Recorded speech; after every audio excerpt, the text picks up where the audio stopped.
temperature, red is higher wind speed, and these systems can then get stuck. Warm air holds more water vapor than cold. If you want one fact to understand the 21st century, that might be the one to pick. Hydrological droughts from climate change and deforestation are increasing wildfires. We have had science, good science. It's not the science that is failing us, it's the people. We need all forms of communication, and that includes art, and music, and video, and dance, and theater, in order to educate and to motivate that change in how communities engage with climate change. The first thing to do is to organize, to join together. The most important thing an individual can do is not be such an individual for a little while and come together with other people in this fight. So here's Unfractured. The film takes place on the surface of the earth, and it's about the human drama of all this.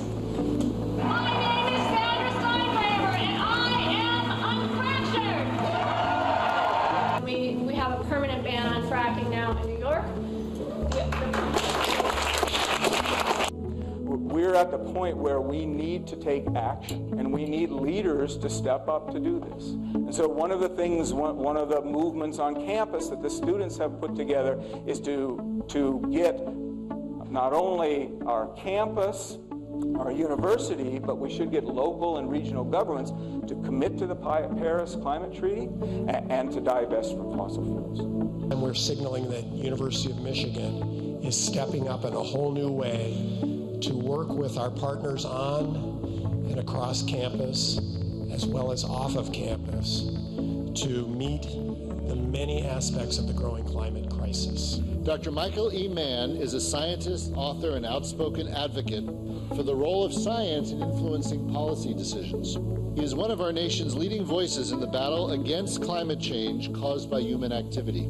There are vested interests who understandably would like to see us stay, in the words former President George W. Bush, stay addicted to fossil fuels, and they fought tooth and nail to ensure that that be the case. We know Exxon maybe is the most prominent example of this now, that they knew about climate change since at least the 1970s. And I'm not saying walk away from endangered species and consign them to their fate. I'm saying preserve as much as you can, but your real goal is to manage the ecosystems for their form and function. There is going to be a fight, that people all over the world are engaged in this fight, that while we're meeting here today, there are people meeting in 1,000 other places having this same conversation. It's been a great privilege of my life to get to sort of stand with them, and the great privilege to stand with you all shoulder to shoulder going forward. Thank you very much.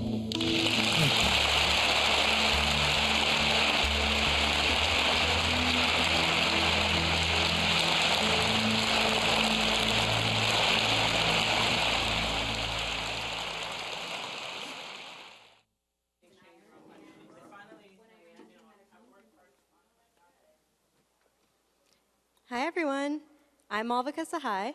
Hi everyone, my name is Dominic Bednar. And we're your hosts for today's Climate Change Summit, and Brittany here will be drawing as we go along. Awesome, so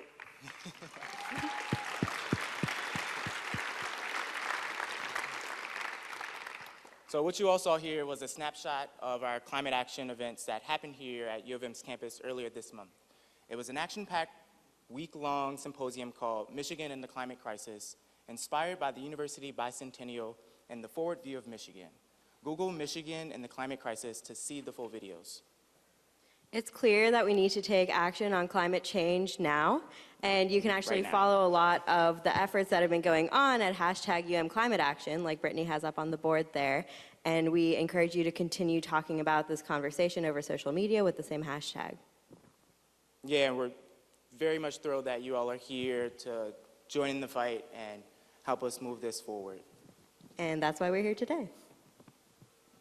So we're in an auditorium filled with people who are concerned about climate change and want to do something about it.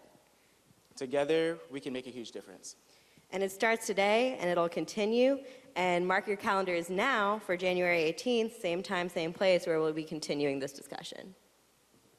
And that's when we'll have our next Climate Change Summit. But in the meantime, we have an incredible event planned for today. So please help us to welcome many of our panelists. We'll be hearing from their exciting work that they do, and then we'll also hear from some active sustainability organizations on campus here today.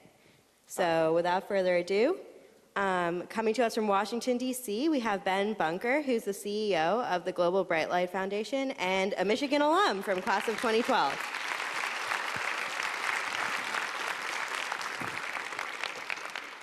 Coming from Minnesota is Tara Hauska, attorney and director of Honor the Earth and Native American advisor to Bernie Sanders.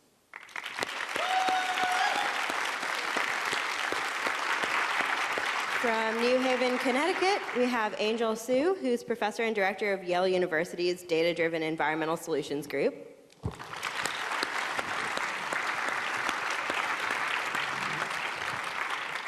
Newly returned to Detroit, Michigan, Amina Maxey, North American Coordinator for the Global Alliance for Incinerator Alternatives.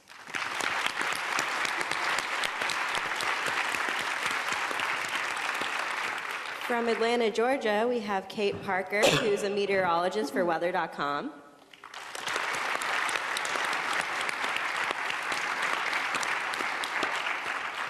And from the nation's capital, we have Arun Sivaram, who's the Philip D. Reed Fellow for Science and Technology on the Council of Foreign Relations.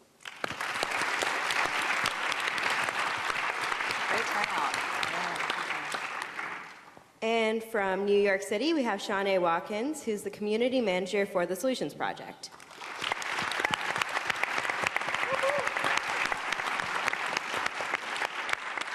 And to moderate today's conversation, we have our very own Dean Peck.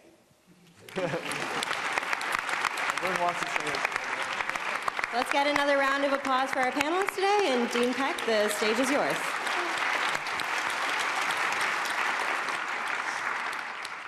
All right, well, thanks for everybody for coming. It's a good crowd.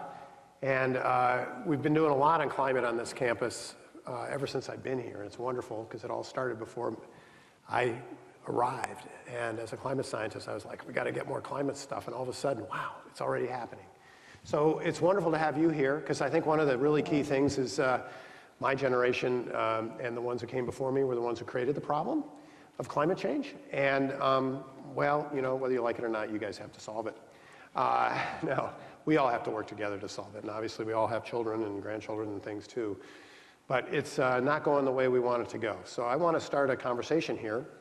And I think you've all been prepped and gotten to meet each other. And what I really want to know is what you each think you're most passionate about when it comes to climate change. And anyone can start, and I'll pick someone at random if no one wants to talk. I feel like I'm in class. Well, I can go first. Hey everyone, I'm Sean. So, I mean, I think for me, what is passionate about climate change is this right here, is having this conversation with folks who don't always look like who you look like, to really further the conversation about not only how is climate change affecting folks in different communities around the country and around the world, but how folks are acting in their own communities at their own levels to really create change. Because we know that change can happen. There's no one uniform fit. So for me, what's passion is seeing that people are acting up and really taking action.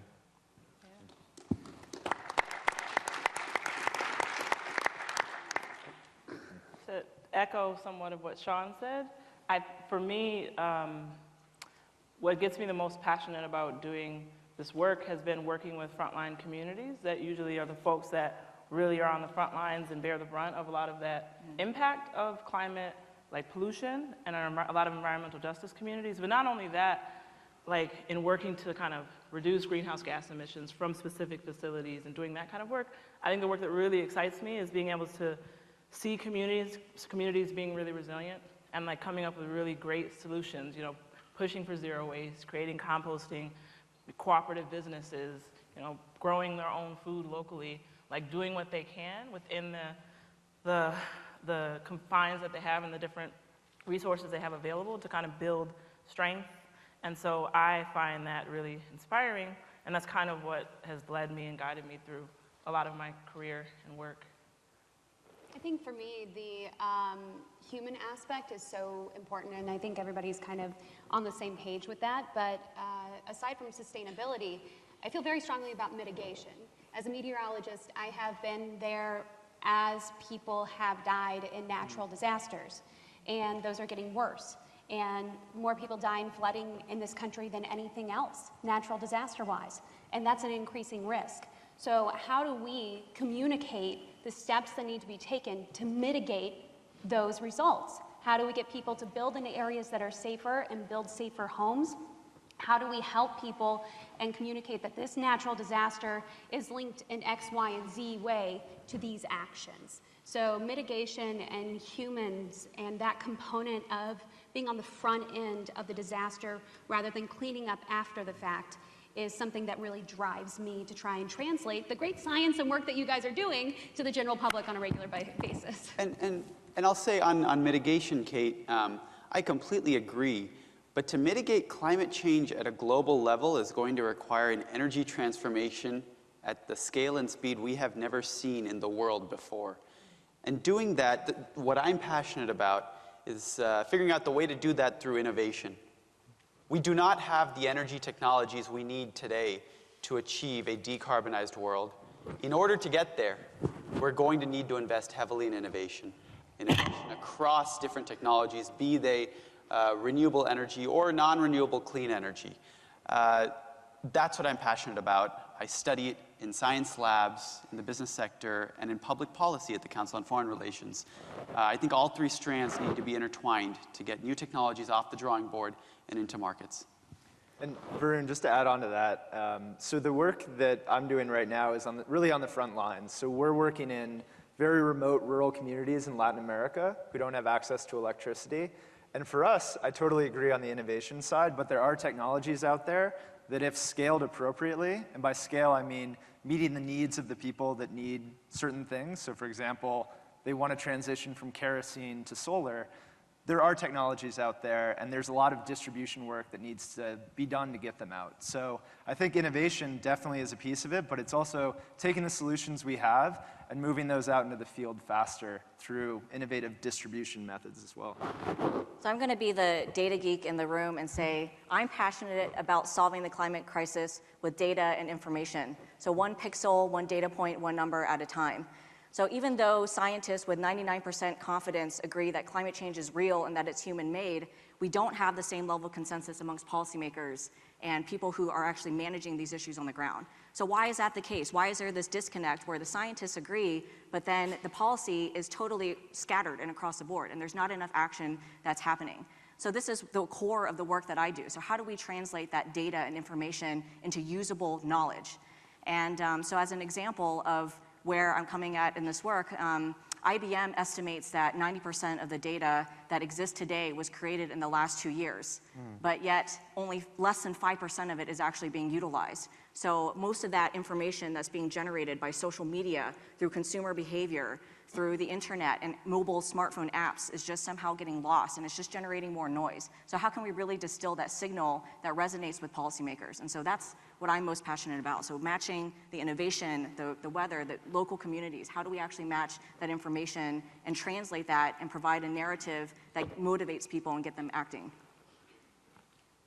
So 1 year ago today, on October 27th, a line of thousands of police officers and tanks and militarized vehicles pushed out hundreds of indigenous people and our allies from treaty lands in North Dakota. So that's 1 year ago today. It's very hard to see all those images flashing through social media. It's very hard to remember all of that, and knowing that me personally, I'm now part of another resistance camp. So sitting on the front lines and coming out to fly here and see all of you. The parts that I'm most passionate about is protecting what we have left, making sure that people are aware that, yes, climate change is real, yes, data is real, but it's a system in which we're looking at corruption and money and science being left down here and people being left down here.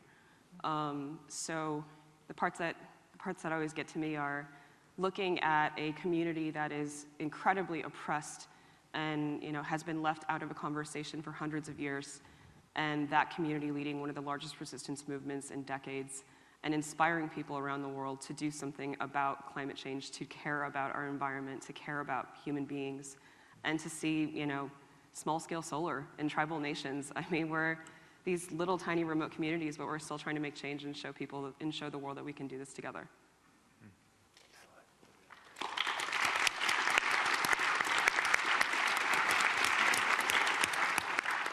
How do you think we can work together better? I mean, it seems like you're all touching on this different innovative ways to get things done, and yet it's not getting done. And I wonder if that's because we have too decentralized a set of approaches to this problem. We're all passionate, right? But we're all kind of like doing our own thing a little too much, or is that not the case?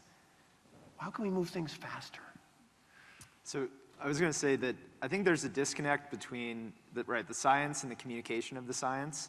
And that's something that I think has been true for a while, but now is becoming more pressing because we all know how big these issues are. So if we can find ways to partner with media outlets or social media companies to tell the stories, the human stories of climate change, better, more succinctly, in more powerful ways, I think we can get a lot more traction politically on these issues. So for me, it's how do we realistically make science communication a really important focus of our work? Well, jumping on that is that that's what I have seen analytically working for weather.com. And by the way, we have millions of people every day. So we've got a huge sample size of people that, what are they clicking on? What are they interested in? What grabs their attention? And the human component is not an option. It's necessary for the communication of the risks, to the environment, not just climate, but the environment as well. And I do think that there is a bit of a hunger for it. And this is a small example, but the documentary Emmys nationally this year, the section that has to do with health and environment and things like that, all of the entries were Ebola and AIDS and remarkable pieces. But, I'm extremely proud to say that an environmental piece that I did made it into that crowd. So people are interested if we can produce it and put a face to it. So I agree on the human component completely. I agree too with human aspect. I think for us at the Solutions and 100% campaign, one of the things that we strive on is, we're showing that clean energy, 100% clean energy is not only possible, it's already happening, but also while doing that, flipping the face of what you think of clean energy. Clean energy doesn't mean just solar panels and wind turbines. It actually means people working to redo abandoned houses, to make it more energy efficient and weatherizing it. It means at Standing Rock providing solar lamps to the reservation camps to make sure that the activist is really going on. Activism is happening and is still at the front line. And I think to also and somewhat challenge your question, I think to answer with one, why can't we do it faster? I think that's somewhat, in my opinion, sometimes what halts us is because we're looking for just a one easy access answer. And I think in reality, what we have to do is we're doing a whole shift. We're doing a shift in our movement. We're doing a shift in our narrative and how we're telling the story. We need to change who is the face of what it is. Black and brown folks are the most violently impacted by climate change. So it should, for the most part, be a lot of black and brown folks leading the conversation of how can we make infrastructure that is more adequate and accessible for everyone and not just for groups of select folks. So I think it's really about having a mindset of yes, working together, but also understanding that what we're trying to do is change so much of how we're currently living, and that requires a lot of new innovation, new thinking, and stepping out of your comfort box. So two things. I expected that you'd say, clean energy is not just wind and solar, and that's absolutely true. Clean energy is also nuclear energy. Clean energy is also clean energy. Zero carbon energy can also encompass the combustion of fossil fuels with carbon capture and sequestration. There are many options for clean energy. But the second point I want to make is, Dean Overpeck, you said, hey, is it the case that we're trying to adopt too decentralized an approach? I think that's a terrific question. The Paris Agreement was an example of a decentralized approach, a bottom-up approach where countries got to pick their own climate targets. Arguably, it was more successful than previous COP summits because the previous summits, like the Kyoto Protocol, attempted to impose a top-down framework. However, the Paris goals don't add up to where we need to get.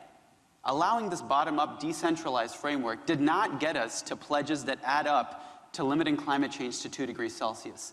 So to your question, it is clear that decentralized is better than top-down in some sense because it's allowed us to move forward in Paris, but it's not sufficient. So where do we go from here? I like the thesis advanced by the co-chair of the Brookings Climate Initiative, David Victor, who argues that Paris and subsequent COPs are just one of several different streams of progress. We can make some progress multilaterally, but not a whole lot. That's why the national pledges don't add up to 2 degrees. On top of that, we absolutely need technological change. And finally, we need to use fora that aren't 195 countries getting together because you have huge collective action problems. Rather, small clubs of countries, perhaps the major emitters like China, India, and the United States and Europe, working on small, short-lived pollutants like HFCs. These could be areas to make more rapid progress in addition to the multilateral process on carbon dioxide and other greenhouse gases. So I want to build on Varun's point because you touched on a core part of my research. So I actually am going to challenge you a little bit and disagree with you. So I think that the solution is these decentralized efforts that are happening. So we heard in June, President Trump announced his plans, his intent to withdraw from this Paris Climate Agreement. And immediately that set the world into panic mode. What's going to happen if we don't have U.S. leadership as the world's second largest emitter of greenhouse gas emissions stepping up to the plate and following through on its Paris pledge? And immediately you had this groundswell of mayors, governors, CEOs of American companies, local universities, community colleges, actually University of Michigan joined as well into this effort to pledge we are still in. We still support the goals of the climate agreement even if President Trump does not. And so that's actually where I think the solutions are going to come, is actually from this bottom-up decentralized process. And you're right, the Paris pledges don't add up. That's going to lead us to a 3-degree warmed world by 2100. And so we need to have these actors fill in the gap. And so that's a core part of my research. I actually, on my slide, I don't know if it's going to be shown, but I present this map that we put together of all of these thousands of actions that are happening across the United States. So I urge you as citizens, as students, as representatives from your organizations, take a look at our map. Look at your county, see whether or not Climate Opinion is supporting action on climate change, if your fellow constituents actually believe that climate change is happening, and who are the actors actually taking action in your county and district. So take a look at our map. I would say, Dean Peck, to your question, one of the challenges why action isn't happening from an academic perspective, the incentives aren't there. As an academic, I have to teach my classes, I need to publish my papers, but nobody is giving me points for putting together this map, which took 100 hours of time to scrape all that data, compile it, do all this big data analytics, and no one's saying, this is great, you're going to get tenure and keep your job based on doing this. Yeah, so there's the map. So the incentives need to change. There needs to be something to pull us out of our respective silos and get us working together. So whether that's the platforms like this, for example, which I think are fantastic to meet everybody else and to start those conversations going, or if it's giving money, seed funding for people to start new startups or opportunities to really get things moving. But yeah, I think the incentives need to be there. To build off of what others have been saying, I also so my background is in environmental justice organizing. I do work with an organization called Gaia around waste and waste pollution. And so we're working, like a lot of people I'm sure, on federal policy around climate. And then there was a big change, as some folks may have noticed. And so our focus really shifted, and actually it went more strongly to the power of the organizations that are in our network. Most of the organizations that are in the Gaia network are engaged very strongly at the municipal level and have a lot of ties to their leaders. And so a lot of them have been able to push forward zero waste policy and things that at the municipal level that are able to shift things at the broader level. And so I think the focus at the city and state level is actually has added some strength. It's definitely not added all of the strength. And then I also think that one of the things that we have seen as a result of Trump, which once hopefully he is no longer in office, we are going to need to find a way to continue forward, is that groups are working together now that did not used to work together, cross-sectorally, amongst labor, amongst the environmental movement, the environmental justice movement, amongst philanthropy. And it shouldn't take only us being in this place of the dire straits to work together. We need to figure out when times are good, when we have someone in office who's on our side, how we continue to work together. Because we saw in 2009 that there was an attempt at a climate bill. And that failed because that was not an inclusive process. It did not include folks on the front lines, and I want to speak specifically to this point, and I see it as a challenge. Often when you hear folks talk about people of color, low-income communities, it's often from a storytelling perspective. The thing is that we are all experts in different ways in the fields that we're in, and that folks who do environmental justice work, it's not just something that's on the side or something that's to tack on. They need to be at the table and an integral part of the decision making, because that will lead to greater success at the end. And they're not the only person at the table, but it's to make sure that that space is inclusive and very principled. And so I think that with movements like that, we'll really see success. Hear, hear. Yeah, seriously.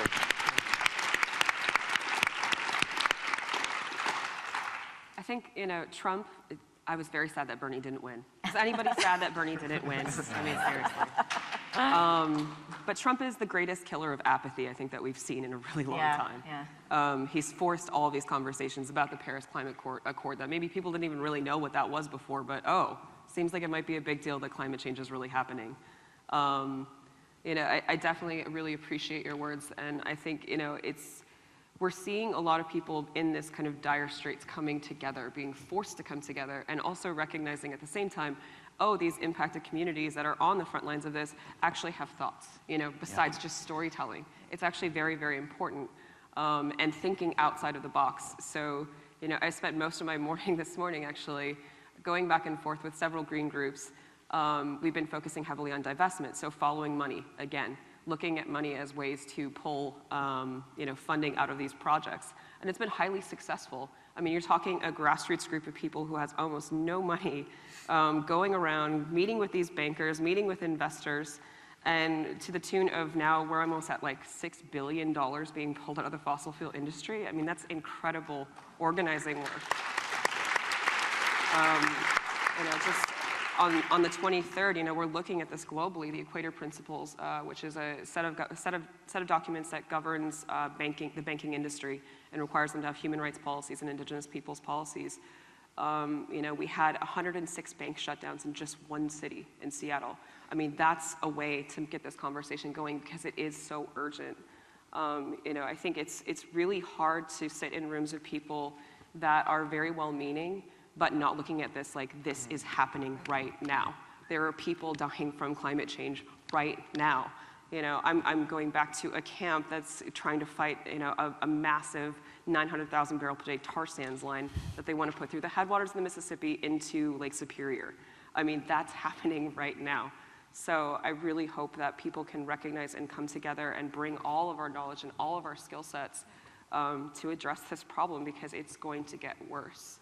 On that point, I just quickly was going to say, it's interesting, a lot of this conversation that we're having, it seems to be a lot of us versus them dialogue, and I think that that's not successful.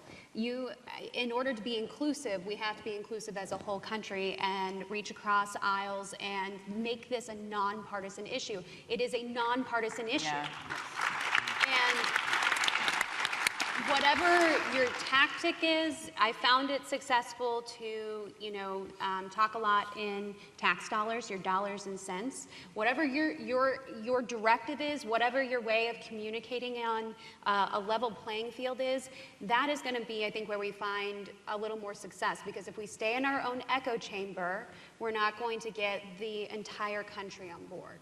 To be clear, when I say them, I'm talking about the oil industry. Oh, no.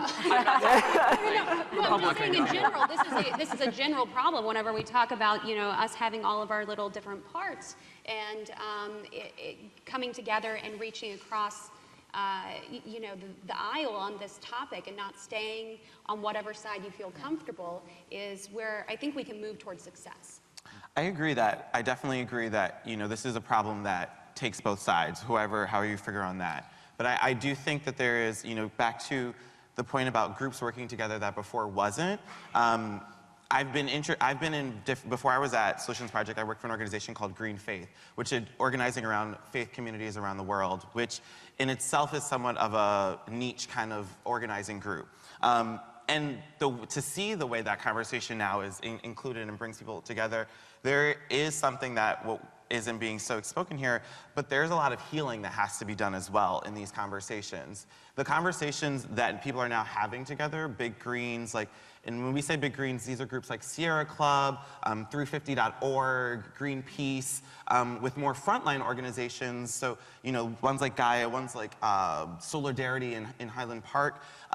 That comes from trust coming together, because you have to trust the person who you're talking with to have that conversation. And if we're not able to, we can come into a conversation kind of definitely already knowing what you already know, because we're all humans, right? But we sometimes too have to take a deep breath of take a deep breath and focus on the matter at hand, and also look at us as individuals and see that people are hurting. People are dying right now. I live in Brooklyn. Superstorm Sandy was 5 years ago, and people are still in the projects, are still recovering, but people on the Upper East Side are totally fine. So if those people, just in a New York context, if they were to come together to figure out how can we as New Yorkers, fight and win climate change, then the conversation about the people who are still affected by it needs to have that time to share that hurt. So no, it's not an us versus them, but there is a bit of human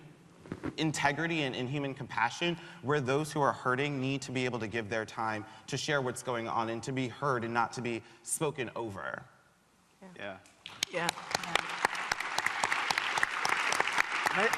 I feel like you can simplify it, right? In a sense that in any conversation with any person, if you want to have sort of a successful business relationship or partnership with them, the first thing you need to know is what they care about and what drives them.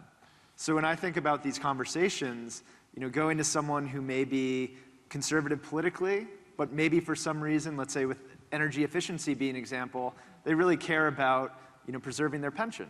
So you talk to them about how energy efficiency can help lower their monthly bills, and over time, that can make their pension more secure. So you start with where people are, and then you invite them to discuss with you whatever your point is. And I feel like too many times we frame our conversation as, we're going to talk about climate change, and that's going to be the conversation, and that turns off, I'd say, most people who don't want to engage, and those are the people that you need to engage in order for this to move forward.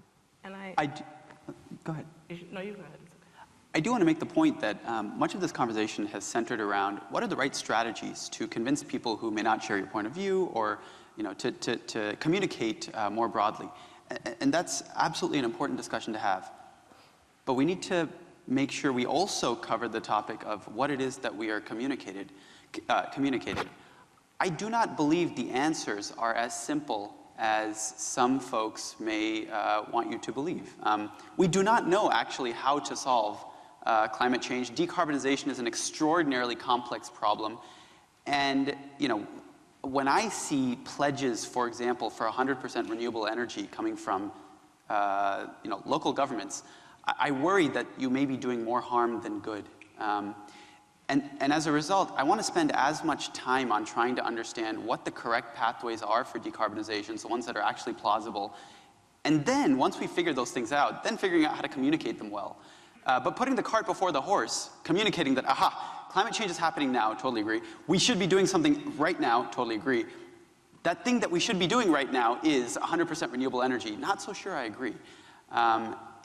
I think we run the risk of prematurely locking ourselves into a particular path, locking ourselves into particular technology options that may not be cost optimal, that may not be feasible or even realistic.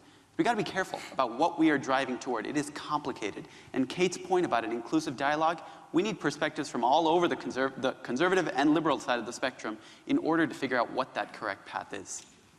I think, so on that point around 100% renewable, and I'm going to push back a little bit. I think, I hear what you're saying, and that, I don't disagree. But what I do think is that working with policymakers, I can come from my perspective, from doing zero waste work. We push for cities to get on a zero waste path. People are always like, zero waste, that's not realistic. And we're like, your goal zero waste is a term coined by the sector, and zero waste is the end goal. You are on a path toward reducing your waste, towards recycling, composting, reducing consumption altogether. And that's how I see 100% renewable goals. You have to set a high bar so that you can get on the path to achieving it. A lot of the stuff policymakers and politicians say doesn't, it's crap, But you need that as something to look to on the horizon. And then I also want to add that, so I work for a lot of networks. I've done a lot of work where I'm like the staff person amongst like a super diverse group, and so I have to be like Switzerland and like have to, and so, but it's not easy to do coalition work, network work. You have to be able to have a skill set. And I think what I hear and from talking to all the folks downstairs, what I see from everyone is that a lot of folks here are connectors. And like that's the role I played in the networks I was in, is like, I see a group here, they need a resource. I know this person here I met who's an amazing grister. Let me connect them. What are the ways that we can like build across all of our different, like I said, our different sectors, build with conservative folks, build with, progressive folks, build with radical folks. And the way to do that is to like really dig into our own networks and make those connections to help like make this stage like 10 times more, like that's kind of how I see it. I'd add to that, not just connecting, but translating. Translating, yes. As well. So not because people in the hood don't understand all that wonky donkey stuff we speak up here. Yeah, exactly. And I went to school, but they don't. Yeah. I would add to and push back also. If you're coming at it from a mindset of we need to recognize that just transition is real, but continuing to think, okay, well, 100% renewables, maybe that doesn't quite make sense. All of these things come at the expense of somebody else, right? So I'm looking at it when I'm sitting on this side of the table of indigenous communities around the world hold 80% of the world's remaining biodiversity. That's a fact. The reason for that is because we have a very strong connection to the earth and to the world around us. Our lives are still containing all the medicines and the land and all of those things. We haven't lost our connection to who we are with the earth, right? And so now those remaining biodiverse resources people want them, right? They're like, okay, so I'm gonna put a pipeline in, I'm not gonna put it through white suburbia, I'm gonna put it through your land. I'm gonna go in and drill for oil, well, I'm not gonna do it over in Hollywood, I'm gonna go out to North Dakota and do it where someone's never heard of. I'm gonna have a Bakken oil field and all the human destruction and human cost that comes with that of shipping in thousands of workers and impacting those local communities with sex trafficking and drugs and all those things. There shouldn't be a mindset of sacrifice zones are acceptable. There is no such thing as a sacrifice zone. So when we look at renewable energy and we're moving into renewable energy, it should be from a framework of sacrifice zones are not okay. It's not okay. Like your backyard is my backyard and we're all in this together. Just to be clear, it seems like you may have been pushing back against my point. Am I right? I'm pushing back towards looking at it from a non-renewable energy perspective. Oh, absolutely. I am 100% in favor of decarbonization. And decarbonization is going to be important in order to preserve biodiversity and to limit climate change. Renewable energy, 100% renewable energy is not the only way to get to decarbonization. In fact, it turns out to be one of the most expensive ways to get there. So we are on the same page here. It's important not to conflate 100% renewable energy with the overall goal that everybody can get behind, which is 80 to 100% decarbonization as fast as we can. I think it's important to think about how we're framing that too, though. To frame it around, okay, what is included within that? Does that mean further fossil fuel infrastructure? Does that mean like continued extraction of resources from the ground, or what does that mean? It may very well be. It may very well be the case that our cost-optimal route to decarbonization is to continue to burn fossil fuels, but to find ways to capture and sequester those carbon emissions, as well as to reduce the other criteria air pollutants that come from burning fossil fuels. We have an enormous energy infrastructure, and denying that would be unrealistic. It may be that fossil fuels plus CCS, alongside nuclear, alongside renewable energy, alongside mass electrification of other sectors like heat and transportation, is the cost-optimal way to get to decarbonization. And setting these constraints where we say, no, we must shut down fossil fuels immediately, we must abandon nuclear, is either unrealistic or like willfully uneconomical. I'm not saying that the solution is turning off the valves tomorrow. Thank you. Like that is not, I'm not saying that we should go to just all shut off like all the tar sands lines tomorrow. We should shut off every single fossil fuel industry in the world. Clearly, our energy infrastructure is run on fossil fuels. We are highly fossil fuel dependent. However, the point I'm making is we should not be looking at it from a mindset of let's continue to expand that industry. That industry should be getting decreased steadily every single day and rapidly. That needs to happen. And if it's not cost effective, like that has to happen. And if it's not cost effective, we're looking at balancing humanity and morality with cost. Right? Like that's I'd like to add. I'd like to add that we're currently about economic costs. The costs currently and historically for the pollution that's come from greenhouse gases have been, the folks who've borne the brunt have been poor people and people of color. They die. And women. From asthma attacks. They die from, I'm saying that there's Detroit 48217 zip code is the most polluted zip code in the state of Michigan. The predominant population there is African American. The income there is also low income. It is the home to numerous polluting facilities. And so they have a need today. They had a need 10 years ago to have those facilities reduce their emissions. And so the thing is like I hear that, but those folks feel an urgency, as well as folks who are in climate impacted zones like Puerto Rico and Virgin Islands. But I'm saying that folks today really feel that need, and that's something that's very important. So that I think should not be only important to the folks that live there. It should be important if someone will decide to build it next to their home and live there and put it in their community, then I'm not going to say they should do that, but that's not what happens because they know the impacts. And so I definitely feel that we have to have a strong line as far as where we stand. We can't be both, have both. What I want to touch on that, if I could. So with So, so we're moving into the final comment stage now. Okay, so I'll get there. But because I just want to wrap around this, I think there was a point that I was trying that was really being functioned here, which is, 100% renewable energy, regardless if you agree it or not, we can all agree that that's something that is easy to say. It comes off the tongue easily. People know what you're talking about when you say that. For me, the way I look at this work is, how can people who are not in this room, who are not in the academics, who are not in the organizing groups, how can my mom and dad understand what the hell I'm doing? And when we talk about decarbonization, when we talk about all of these big academic words, while yes, it's great, and yes, there is an accuracy, the urgency comes from when we can share it in everyday language. And so I think that is a really key part in understanding why now 100% clean energy is being rallied so hard. Yes, I agree that cities are making that commitment without actually really deciding what that means. And oftentimes, people are saying 100%, but what about, then it's cities and communities that are still with incinerators and things like that. But it is something that can corral people. And so I think that's one thing, regardless of where you fall on, we can understand that we need to have common language. The reason why President Trump and all the ones that are doing this, they have a language that works. People understand it. If we don't have something that can rally folks together, then we're already starting 10 steps behind the enemy. And the enemy here, like Tara said, is the fossil fuel industry, is capitalism. It is the systems that are set up to keep people from not moving up. So I just like to name that.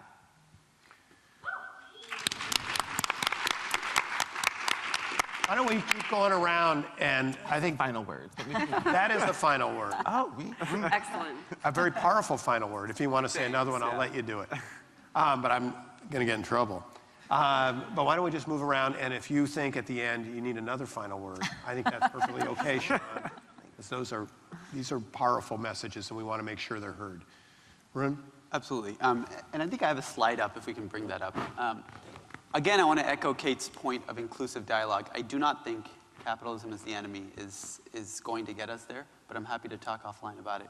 I want to leave by letting you guys know that there is a policy proposal I think the state of Michigan really should pursue. And I agree with Angel. Your point about local action is fantastic. I think Michigan should become part of the United States Climate Alliance. This is the alliance of 14 states and Puerto Rico that have signed up to maintain their Paris commitment even after President Trump announced that he would pull the United States out by 2020. Now, that does not mean that we just make an announcement. In addition to making an announcement, we have to have prudent and feasible policy action. In my opinion, that probably looks like some sort of linked carbon market. But anyway, I think this is a tremendously powerful potential possibility for Michigan.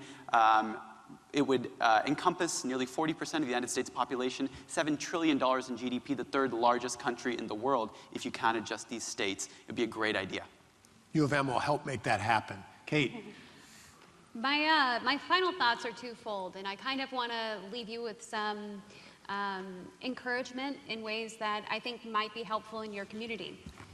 I talked about mitigation, because even though we are doing everything that we can to limit the temperature rise on Earth, we're still seeing impacts and we're still seeing changes, and we will continue to see those. What can you do in your research, in your projects, in your community to help people be safer, to help them adapt? Because that is the unfortunate reality that we're faced with. You do not have the same growing seasons if you're a farmer. You cannot live in the same areas that are now a floodplain that are going to flood every 25 years versus 500. I know that's a misnomer. It's about percentages, but we'll use the year flood zone versus the 500-year flood zone. Mitigation is going to be the thing that we need to adapt, and that's going to help us both financially, and it's going to help save lives, which is critical. If you can build, storm structures in certain communities where people can take shelter, whatever it may be, getting people living away from coastlines that are eroding, these are positive steps. The second thing I would charge you with is that a lot of people in this crowd right now, you're studying different things, perhaps you're working on different projects. Don't leave it to the publishing. You publish your research, and then you sit back and you say, I did good. Take it a step further. Further those ideas and implement them. Don't leave them on the pages of Science magazine. Translate them for people. Put them into a language that we can understand, and help people to understand what that research that you did and what you discovered can be implemented into policies that can make for a better environment, make better environmental decisions as far as our entire planet goes, starting here in Michigan.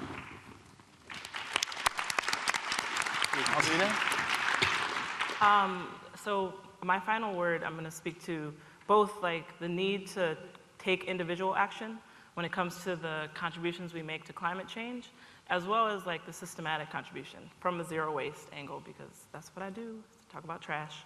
So, so first, one of the first and easiest things that we can do is that every year that passes, a lot of our cities and communities move a lot more towards single-use disposable plastic. And so one of the things you can easily do that will have a great impact so that you're not disposing of a lot of things that should be reusable in landfills or incinerators, so as to, bring your own fork, bring your own straw. Just don't try to reduce that impact, because we are the organization I work for is in a group called the Break Free from Plastics Coalition. And the work that we're doing around that is global, because Gaia is a global network. There will be more plastic in the ocean and fish in the sea by 2050 if we continue down the path that we're on. And the impact of all that plastic is really felt by communities that rely on the ocean for their sustenance, as well as just large, I'm sure you know from weather, that there's also lots of other impacts.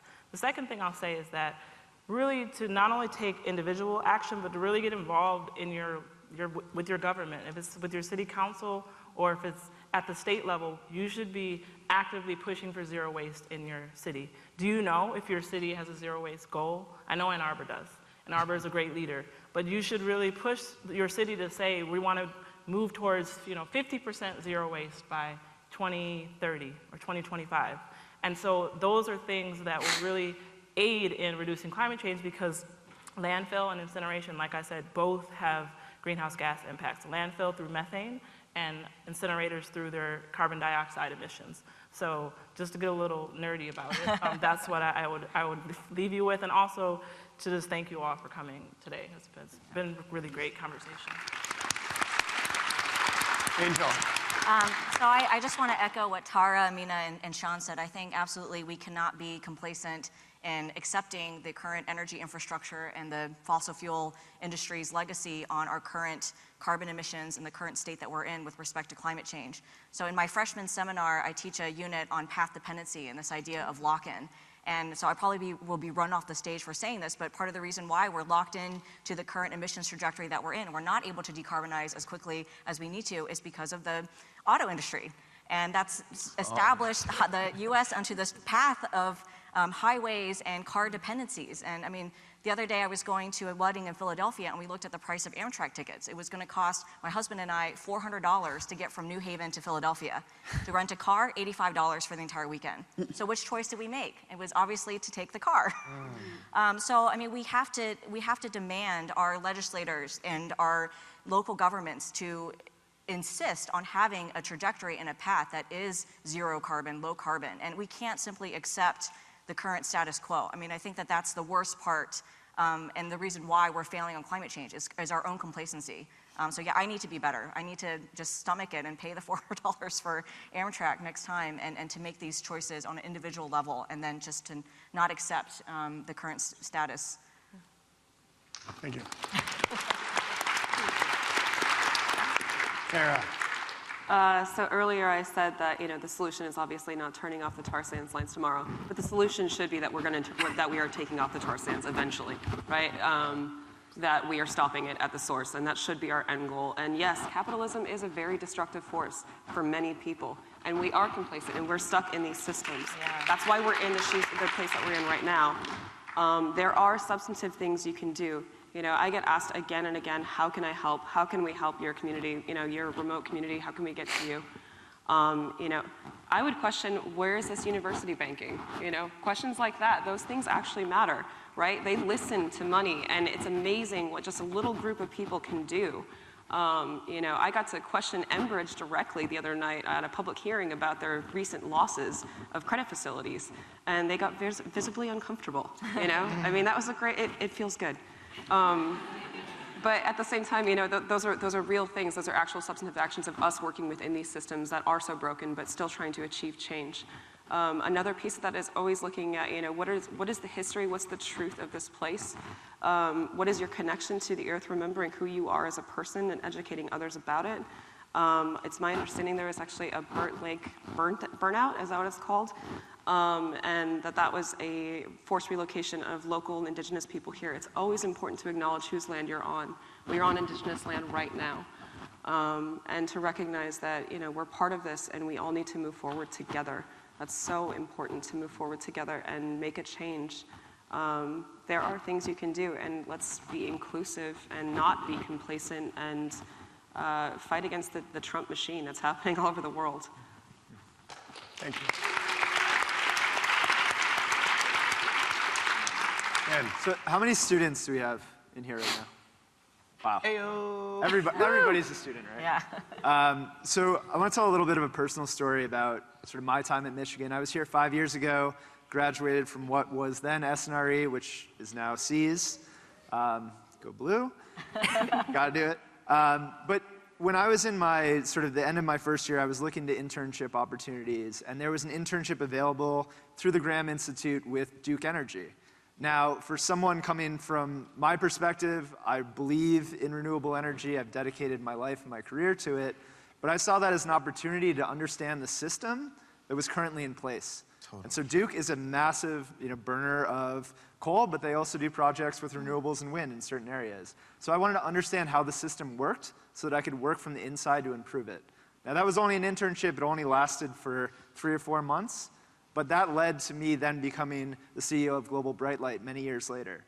So I guess what I'm saying is that you need to be open to working with people who you may not agree with philosophically, and especially open to working within the systems that exist now so you can actually understand how they work to effectively change them. Totally.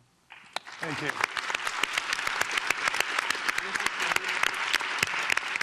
I owe you. So one thing I just would say, the Solutions Project, what I frequently notice is we get noticed for 2 big things. One, we have the research by our co-founder Mark Jacobson at Stanford for 100% clean energy. The second is that Mark Ruffalo, who plays the Hulk in the Avengers, is another one of our co-founders. And how those two come together, we can get a lot of really good blitz or whatever, but nothing of what we do wouldn't be possible without the work of local leadership.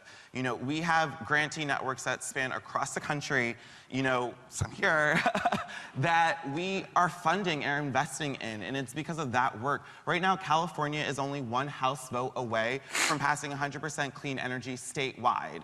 And California is the 6th largest economy in the world.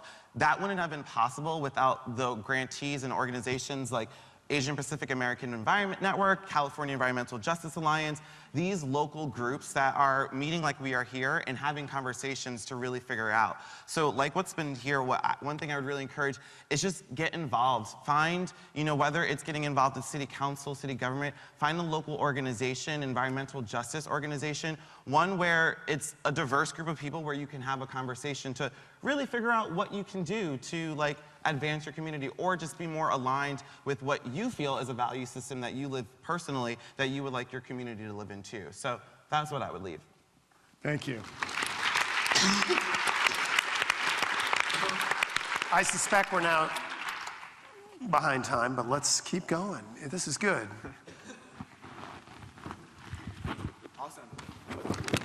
Well, thank you again so much to our excellent panel and to Dean Peck for this riveting conversation. That was genuinely awesome and like the actual definition of the word awesome.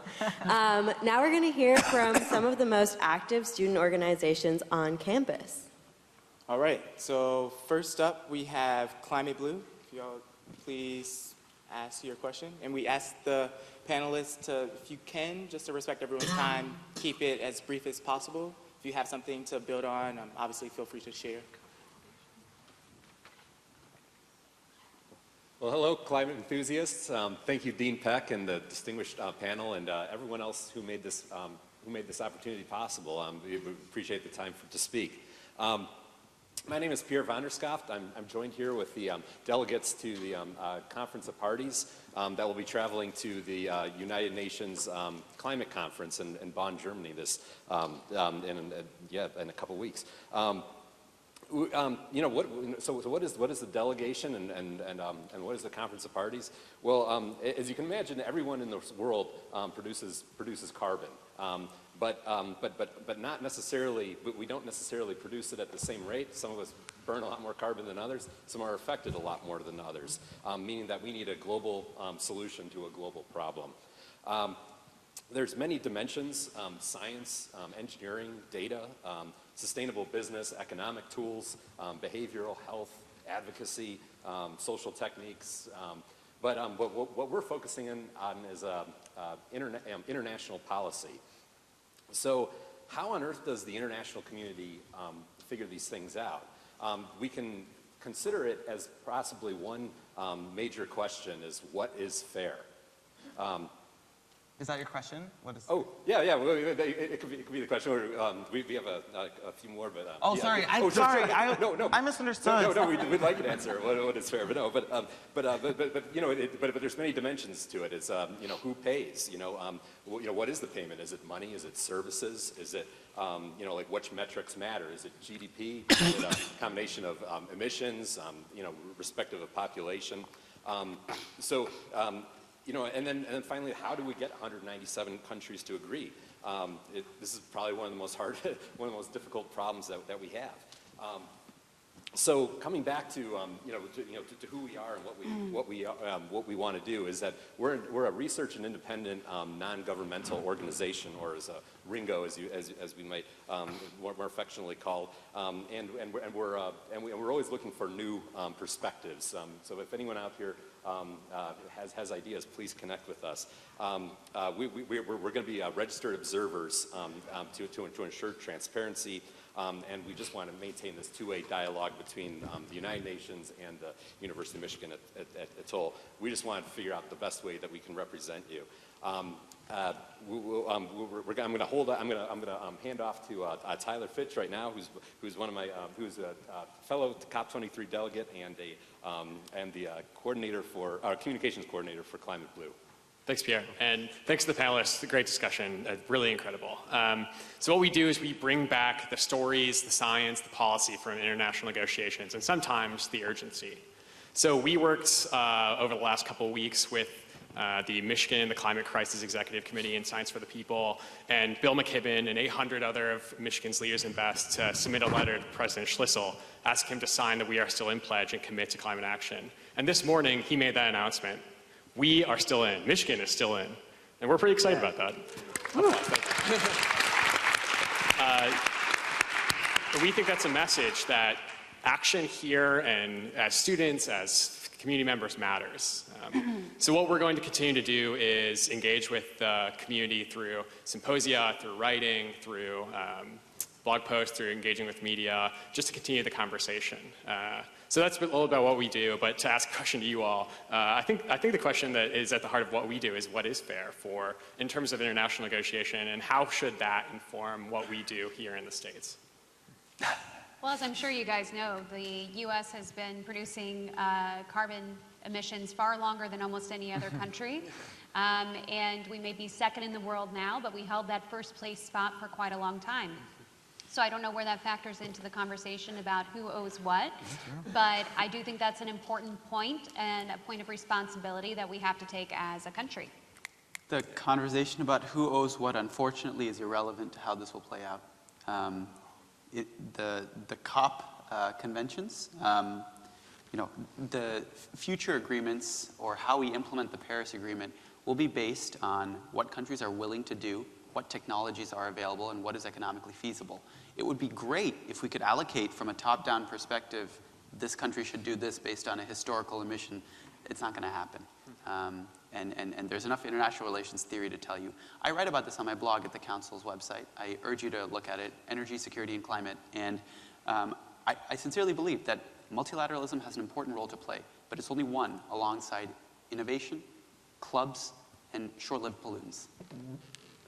I would say just what is fair, I got a chance to go to COP in Paris, the 2015 one, and that was my first time, and honestly had not really heard too much about COP before.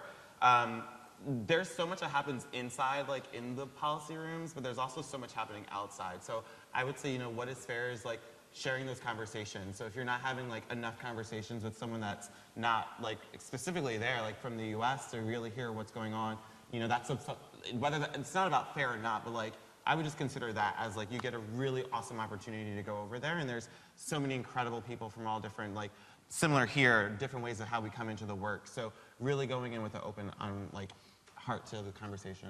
Yeah, I just want to quickly add that I think the work you're doing is hugely important. So I actually started on social media and tweeting at Copenhagen.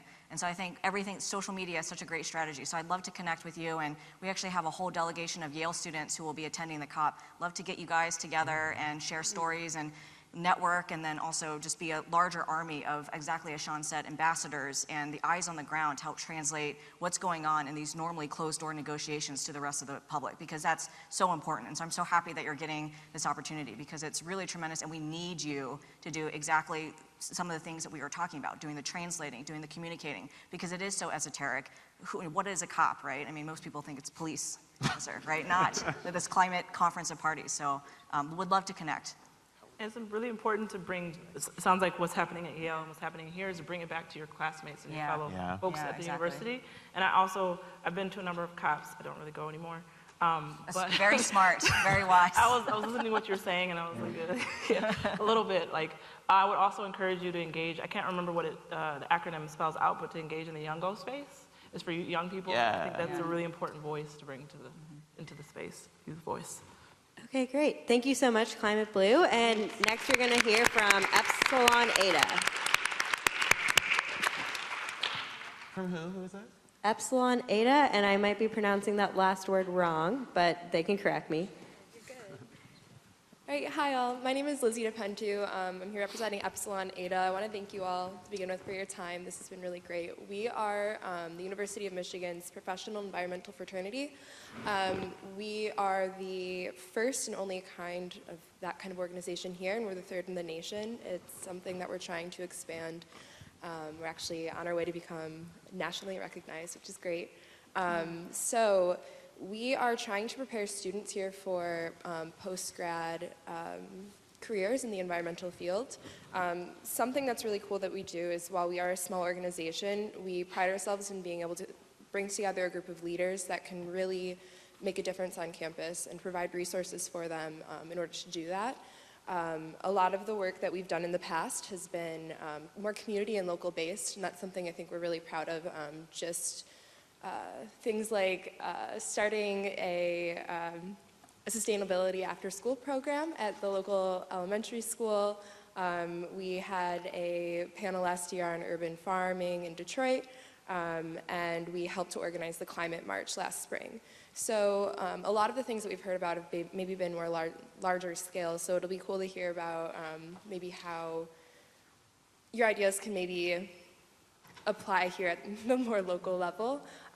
One thing that I think is maybe different about our organization is the fact that, and it goes along with a lot of the things that you guys were saying, is the fact that we are trying to pull from a lot of different disciplines as on this kind of training ground that is a university. We want to start those conversations here and now before we enter out into the field. So whether or not you're a biologist or an artist or going into the public sector, we think that right now is when you can start to practice those things. So one thing that we've been talking about, maybe a goal that we have for this next year, is to figure out a way to have a sustainability core curriculum requirement for all students that are coming in. So I would be really interested to hear about what plans and what kind of things that we can do to make that happen, to work with maybe people that are higher up in, at the university, and how we're working right now on actually getting a lot of the environmental organizations together to figure out how students as a whole can kind of, what do we need from this kind of program? So it'd be awesome to get advice from you guys about that. One other thing I want to bring up, and this was also touched on, is how important it is to include all voices within the environmental movement. This is not something that can be kind of siloed off and be separate from everything else that's going on. This kind of movement of movements, this idea that we have to keep everyone together regardless of race, class, nationality, ability, gender, or sexuality. They all have a place within the environmental movement, and I want to hear what kind of strategies we can implement to have that start again happening on the college campus. So thank you guys. If you have any ideas with all those things. Anyone want to? Two big I questions. think a sustainability core class is a wonderful idea, fantastic idea. I think if you're going to design the curriculum, what's really important is that you try and give students a firm grounding in things we know. And they will become more educated in some of those basic principles and can take further classes to advance their education in particular subtopics. I find, for example, so I teach clean energy innovation at Georgetown University. My students come in with a range of perspectives, but most of them do not know what innovation means. Innovation doesn't mean something new. Innovation means bringing a technology to market. And over the course of the 15 weeks or so, I find that the students find all kinds of offshoot subjects that they want to study, but having the basic framework in place is really useful. I'd strongly encourage a core sustainability class. As far as tactics, I mentioned one earlier. I would strongly recommend that you turn to your administrators and turn to your school and ask them, where is the school funding its money? Where is the school funding? That's incredibly powerful. Universities have a lot of money, right? I mean, we pay them a lot of money. So that's a really big step that you can take that can have a huge impact. As far as inclusivity, I think it's just a matter of honestly being open to inviting people. It's so interesting and fascinating to me to watch all these different movement spaces being opened up now to Indigenous people, because we just led this massive movement and they're like, oh, you guys are still here. And we're like, yeah, we're all over the place, But it really is just a matter of including us, right? And just reaching out. And yeah, there's not maybe so many, but I guarantee, there's Native people sitting in the audience right now. They're all over campus, and it's really important to include all those perspectives, as has been mentioned multiple times. So just invitations, I think, will help. I would say to that too, one thing that I've learned, so one, student leadership is just all me. I was a student leader first, student second, I always say that. And so a tactic that I learned from that now with working in the nonprofit space is being intentional about who's on board. So to answer how to do it, I would say have a steering committee, and on that steering committee be very specific on who is part of that. So you know, the way we see it, like there's a group, a network that I'm in where we bring together like big greens, like I say, intermediaries, mid-level, and front lines. But the person who's organizing it is specific that there needs to be like, I don't know the percentage, but say 60% representation of frontline organizations, so that the majority is still voices that are most times unheard. And that's, you know, that's not just race or socioeconomic class, it's gender. So like maybe having a committee so that when you bring it to the school board, they can actually say like, oh, look at all these people, you got them all together. What? How can we say no? Yep. And to add on to that, to some extent, and I don't want to get you in trouble, but take action and ask for forgiveness later. So if you create a curriculum and you bring these partners together and you bring it to the administration, they're not going to be able to say no to you. Yeah. So you already have it and you already have support, so what's left? To add to that, in my intro to environmental studies class, we talk about choice editing, right? So you don't give people a choice. And this may not be very popular, but I also study China, so top-down authoritarian regimes. Don't give people a choice. Make the sustainability curriculum mandatory. Go to the administration with all of these strategies that have been mentioned and say this should be part of the orientation process for all first-year students when they come in. Don't give them a choice. Make them sit through whatever it is you have planned through this curriculum, and then, yeah, I think that that'll set them on at least some sort of path to hopefully be able to engage better in the future. Yeah, as an alumni from University of Michigan, I studied in Pite, or graduated from Pite. I think I see such a huge, in 2007, there's been a huge change in the level of sustainability that I see on campus. Whenever I walk into spaces and I see like great separation, I take pictures. I'm a dork, so I took a picture outside of the landfill compost, because that wasn't like that when I was here. And I think that like curriculum like this is important in making sustainability important across the board. And I think that one of the things you can do to answer your second question around getting how to be inclusive, there are some great principles called the JEMEZ principles, Yes. J-E-M-E-Z, and they really talk about people speaking for themselves, communities speaking for themselves, if it's an environmental community or environmental justice. So I would use that as, I would lend that as some guidance. And then also like re-emphasizing what you already said, the university is in Ann Arbor, so getting out and working with folks in Ann Arbor, as well as is very connected to Detroit. So there's connections been drawn a lot stronger since I was here. And so I think that there's great examples and models in the cities that are nearby that can be really lend themselves to your work, or lend itself to your work. Yeah. And that's JEMEZ, J-E-M-E-Z. Yeah. Really great. Awesome. Thank you so much, Epsilon, Ada, and the panel for the answers.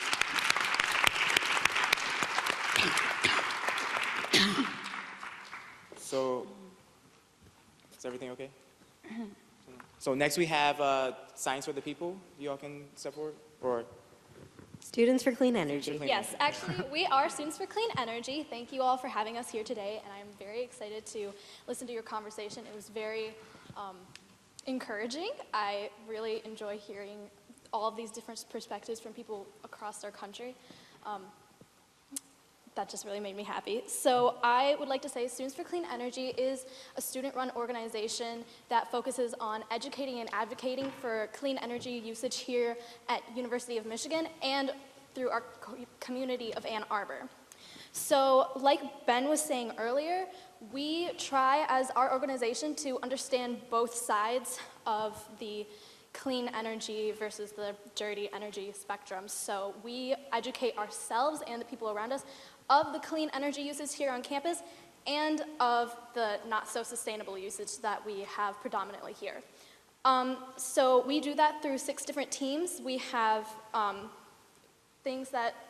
we have our events team that does like panels like this, more on a smaller scale, but still we try to educate community members. We invite everyone to try to foster that communication here on our campus. And we also have more action-oriented things from our projects team, where we recently implemented 2 solar pavilions on campus. There's one by the USB and the BBB, and they're just like energy outlet picnic tables that anybody is free to use at any time. That we did that for Michigan, and we want to do more of that. We want to work with the administration and with Michigan so that we can foster that connection between the students and between the administration here. And so I will have Grant, my vice, speak more about his proposed solutions, and so that we can kind of work together with advice from you guys as to how we can foster that growth. Thank you, Melanie. If I may ask, I have this whole little spiel prepared here. So how much time do we have? All right. Sum it up. All right. Like, can we Can we just have the question? Yeah. Why don't you ask a question?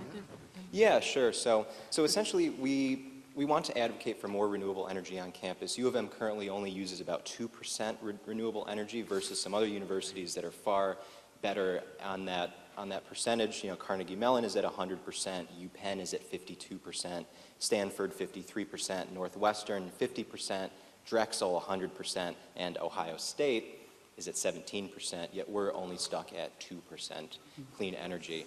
And so our proposed solution to fix this is an off-site power purchase agreement where we engage with a renewable energy developer that develops a solar or wind farm elsewhere in the state or even the country, and we agree to pay them a contracted rate for energy over a fixed period. And we've come up with this by analyzing what these other universities have done and what large corporate buyers have done as well, including corporations like Google and Amazon and Microsoft and even Walmart. And so they can't have the renewable energy on their actual properties where they operate because it might not be feasible, and so they have it elsewhere, and they effectively buy the energy from these farms located elsewhere.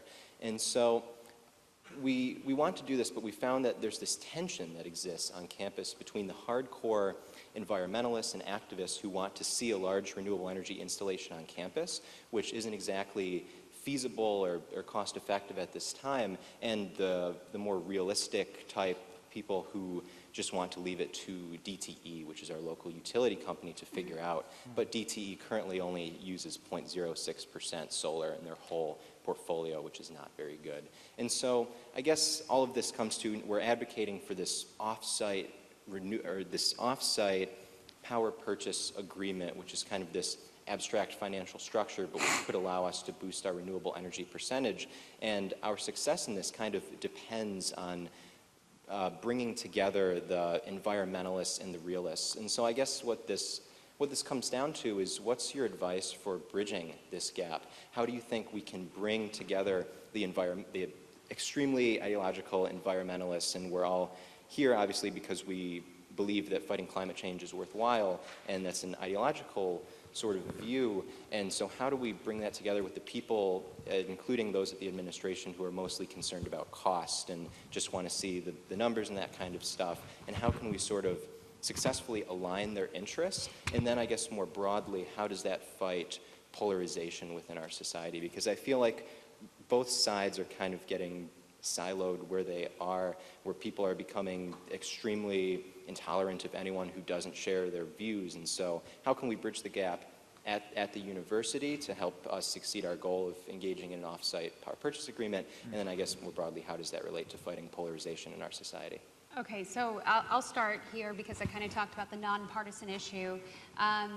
You know, when we work with weather.com, that is a very broad brand. We hit every demographic. And the things that are more successful is whenever you don't treat the people that may not have your same point of view as an enemy. You treat them as a friend, and you talk to them one-on-one. That typically, I've seen it diffuse a lot of situations. People are very angry with me. I've had private security 3 times this year because of death threats. So if you talk to them one-on-one, it diffuses that. That's a huge benefit that you have. And you have to not view someone who may not have your same perspective as an enemy. I also recently was doing some work in Ohio, and there's interesting debates going on there with renewable energy. But I'm curious if there would be a possibility of, is there an agriculture school here at Michigan? Any sort of like farming? No. Michigan State, though. Go green. Oh. Sorry, it was purpose. We have a sustainable food program, yeah. So your sustainable food program, which it's an incredible opportunity, I think, for you to maybe work with them. this may be far-fetched, but instead of buying energy, would it be possible to think about buying land to work in conjunction with your food program and think about doing wind turbines on them? Because wind companies will pay you for the ability to put those on that land. And it's maybe a possibility of saying, hey, we're gonna earn back the money that we spent to buy this land. We can, a wind turbine takes up half an acre, and the remainder of it can be used to grow sustainable food and to bring that into the university in kind of a co-op project. So just putting that out there is like a, you know, you guys have a really big idea here, which is huge. That's another big idea, but it's being done in Ohio. A lot of schools are benefiting, and it's, you know, more, you know, elementary level, but they're getting $500,000 a year because someone in their county has wind turbines. Go ahead. I was going to say, to the extent you can, know your numbers. So if you're looking at a PPA, make sure you like actually really understand the economics of that. And I'm not saying that you guys haven't done that work yet, but if you need folks to connect with that are experts, I'm happy to make connections for you. Because I think coming in with a proposal like that, if you're just saying like, we want to do a PPA and here's other people who've done it, that's a really great starting point. But without like the hardline numbers of what this is going to look like, then it's not going to work. But to give you some hope, you know, some folks I know work for companies that actually negotiate PPAs on behalf of Fortune 500 companies. For example, Walmart. And if Walmart's doing it, you know they're not just doing it because it feels good. They're doing it because it's efficient, it saves them money. So this is, you know, an institution, it's also a business. So I think there's a real strong business case for doing that. And you just got to know the numbers and kind of the systems behind that. But I'm happy to help you make connections. Yeah, for sure. And we've actually made financial models because I'm a finance student and I worked with the Southeast Michigan Regional Energy Office over the past summer. You know much more looking than I to do. do these for to do these for local municipalities. And so we've made the numbers, we've made the models, and we've sent them in. We found that the university can make large profits off engaging in these sorts of financial structures, just like these corporate buyers do. But you know, it's still hard to try to get the university to do something that's totally new, even if the numbers line up. I mean, I completely agree with the point you're making. So this is not a new thing, and I think your challenge is to demonstrate to, say, the Board of Trustees of Michigan that this makes financial sense. You have precedent. So Stanford, as you mentioned, has a 63 megawatt sun power solar facility that's off-site, and they have a PPA. And I'm happy to talk to you more offline about this. Stanford, by the way, has a two-pronged strategy. It's not just renewable electrons. It's renewable electrons along with the strategy of electrification on campus. And they've done that through their hot and cold water system. So by increasing the amount of electrical load and reducing the amount of natural gas that flows through pipes for heating, you're able to increase your clean energy percentage through leverage, right? You increase the number of electrons and the demand for electrons. I would strongly encourage you to focus on making the business case for this. It is irrelevant whether or not whether you want to have on-site or off-site. All that really matters here is, can you make a business case and convince your trustees? And I would just add too, like, you named all these schools. I love Google. She's my best friend. I just get on her and find some students that were part of getting it passed at their schools. Try to get on the phone with them, like send them an email, at them on LinkedIn, follow them on social media, figure out what strategies worked for them. That way, and you can hear like the different sides and really figure out what makes the most sense for what can work here. And it may not be a strictly business decision that happens, right? So, like, for sure, present them the numbers, show them that you've done your research, show them that you've spoken out, you've gotten, like, networks in these other places that have done the same thing. But don't forget your agency as a student. You pay to go here, right? All these people are paying to go here. They're running off of your money that you pay tuition for. So, when you're in these conversations with them, political push and pressure, public pressure matters a lot. If they see a lot of students besides just, your little group, if it grows into a lot of students that are saying, hey, this isn't cool that we're at 2% renewable energy, they don't like that kind of attention. That's how you force them to do something that maybe they don't want to do. No administrator wants to be on viral for doing something bad. Yeah. Right? You only do good things. Okay, well, thank you, Students for Clean Energy. Next, we're going to hear from Sustainability Without Borders.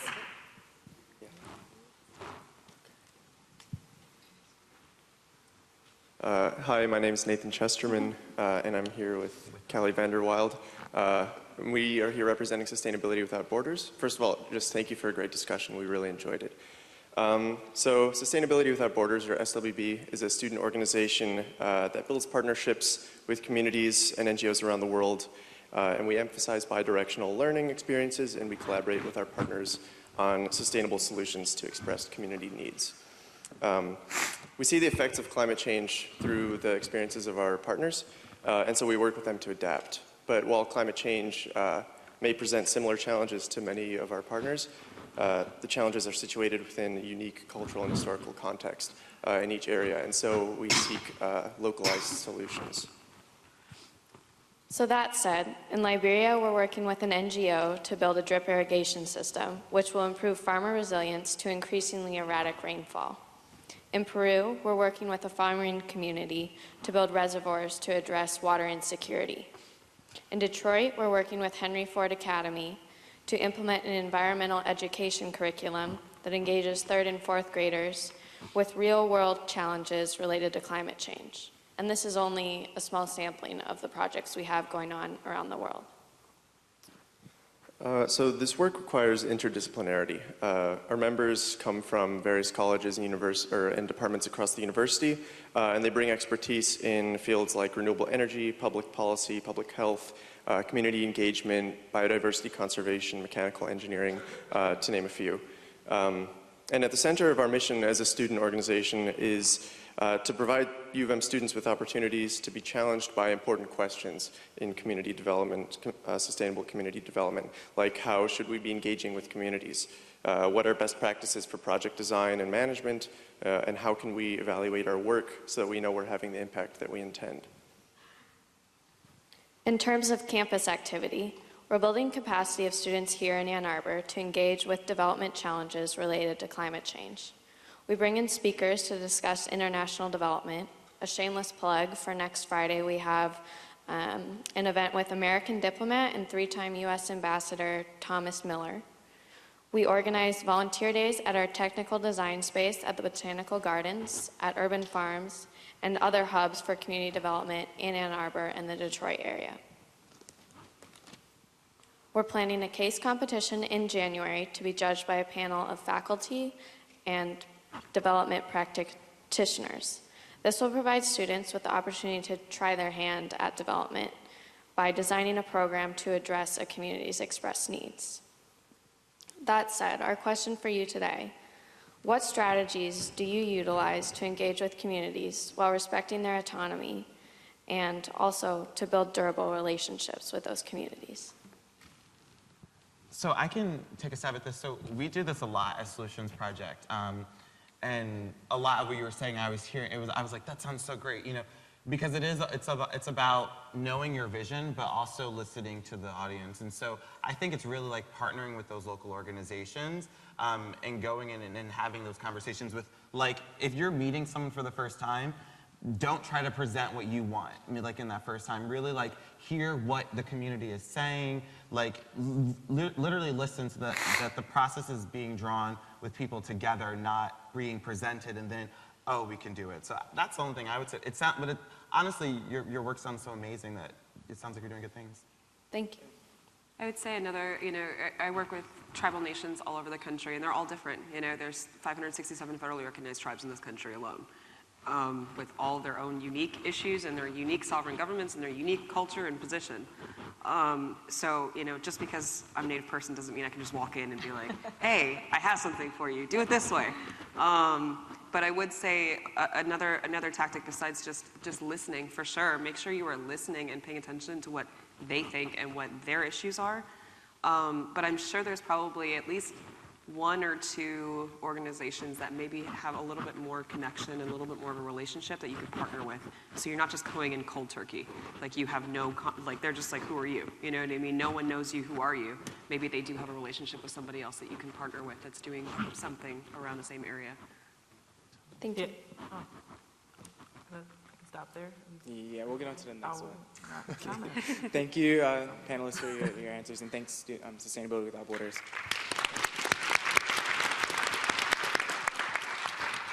So our last group for today is the UM Science best for the people. Hi, thanks so much to the panelists. You all had a really great conversation. I think we were all really interested in hearing everything you had to say. I quickly just wanted to say what our organization is. So Science for the People started in the 1970s out of the anti-Vietnam War movement. It brought together scientists, mostly physicists at first, but later biologists and people from other disciplines, protesting things like the use of nuclear energy, sociobiology, basically science in the interest of the military and corporate interests, protesting those things in favor of a science that is for the greater good of the people. It's sort of revived here at the University of Michigan in the past 4 years or so. And we've been focusing a lot on climate action and climate justice recently, and Crystal, I think, is going to talk a little bit. Yes, so some of the, so when we restarted the group back 2 to 3 years ago, we started with a teaching to celebrate the 50-year anniversary from the first teaching here in Michigan called End the War Against the Planet, which was a 2-day event which included workshops, panels, and a 350 rally on the DIAC. More recently, we spearheaded the organizing committee for the MC2 Michigan and the climate crisis, which was shown, which the clip that was shown at the beginning of the panel, that was it, which was a whole week event on climate change, and not sort of just focusing on science talks, because it seems, I think we can all agree that climate change exists, but more how we can, what kind of actions we can take and how we can communicate this besides just having scientific talks, but also how we can use the arts to communicate climate change. So currently, we're working on climate justice. We organized a rally around climate justice right after the MC2 week to conclude. And so we're organizing right now action within Puerto Rico. We raised funds to purchase solar light bulbs and solar light lamps for rural communities in Puerto Rico so they can increase their energy independence. And we're trying to organize and raise funds so we can send a brigade to Puerto Rico to spring breaks to assist in rebuilding right now. Yeah, so I guess sort of a question I have, or we have, is how can we push our university to do things on climate justice? We had this Climate Blue talking about the pledge that we are still into the Paris Agreement. How can we pursue actions that make that not a hollow commitment? And does that look like something like divestment from fossil fuels? The university has been pretty intransigent and said that their $1 billion invested in the fossil fuel industry is apolitical and that there's nothing we can do about it. So how can we sort of combat that narrative or launch that sort of campaign and incorporate climate justice into our university policy? I would definitely say that, push back on that. So I just met with the Norwegian Oil Fund twice with an indigenous delegation of women from Standing Rock. So we went to the Norwegian Oil Fund, which is the 3rd largest funder of fossil fuels in the world, $1 trillion in the fossil fuel industry. It's called the Oil Fund, right? And we just met with them and told them our stories, but also presented them with, here's the UN Special Rapporteur report on this, here's the documentation of all these human rights violations that happen associated with fossil fuels. They just announced in the New York Times a couple days ago that they're going to be reassessing their relationship with Energy Transfer Partnership and look at their human rights policies moving forward with other projects that are similar of that nature. I mean, if they can do it, I'm sure your university can do something about it, right? It is a political decision for sure. I mean, the notion of remaining invested in fossil fuels, knowing that climate change is happening, that is a political decision for sure. So push back on them. If the oil fund can do it, the oil fund can do it. I'm sure the university can do something. And yeah, I mean, get your fellow students there too. And I mean, this is your future on the line. I mean, this is your future children's future. I mean, it's real. It's happening. So I'm sure they can.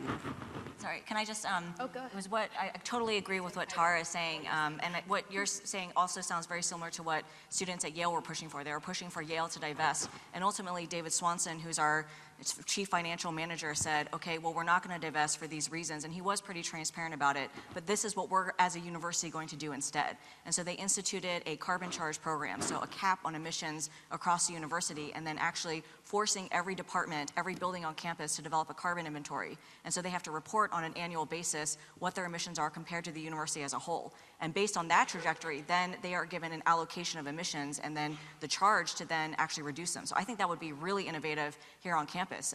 Encourage your administration to look into these carbon neutral policies or setting a cap on emissions, make it a competition between buildings and departments, and actually make them accountable for reducing their emissions. So I'm happy to talk to you and put you in touch with the director of the Yale Carbon Charge Project and how they went about doing it if you're interested. But I think that's a concrete example of something that you can do here at Michigan. That would be super cool, thanks. I was just going to add one other, when we meet with these organizations, when we meet with these giant banks and stuff like that and giant oil funds, we're citing their own human rights policies to them. Exactly. I guarantee this university has a human rights policy, and then just, hey, here's a human rights policy. This is how this human rights is being like totally violated in this situation. You have, indigenous peoples or people of color or whatever it is being impacted and having very well documented violations happening associated with the fossil fuel industry.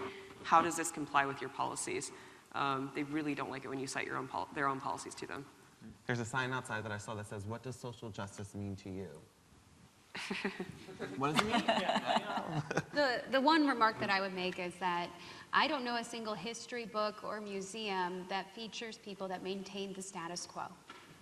So whenever you're having those communications, maybe that's a great perspective to come from, is that if you want Michigan to make history, if you want it to be a landmark, you can't maintain the status quo. People don't get recognized for that. And I want to add one thing, and I can mention this, maybe talk to you later.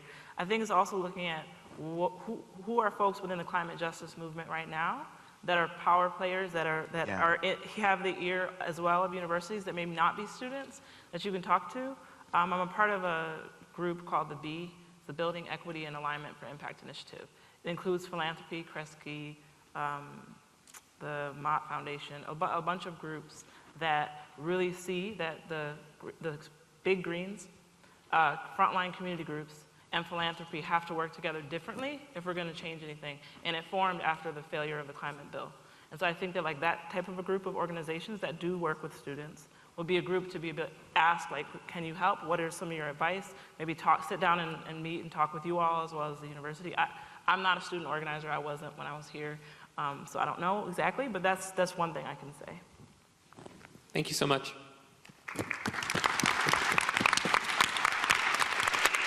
Awesome. Well, thank you all so much, and thank you for your patience as we continue on with the program. We're just about wrapping up here, and we'd like to invite all the student orgs onto the stage and have a round of applause for all the student leaders for their hard work in the fight against climate change. And also another round of applause for our panelists. Yeah. And last but not least, a round of applause for Dean Overpeck and Brittany, who has been drawing over here. Yeah, let's give it up for our artists, the art, seriously. Woo! That's awesome. Yeah, it really looks beautiful. And I'm sure that's going to go somewhere really visible and important shortly after this panel. So if anybody wants to connect with any of the student organizations who asked questions today, they all have signs here with their handles or their contact information. So we encourage you to get in contact with them. It really takes a lot of coalition building and support to make action on climate happen. So we really appreciate all the work that you all do, and thank you again for sharing your questions today. Awesome.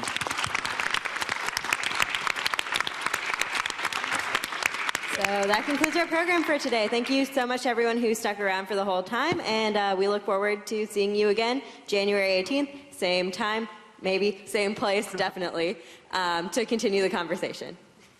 Have a great day, everyone. Great weekend.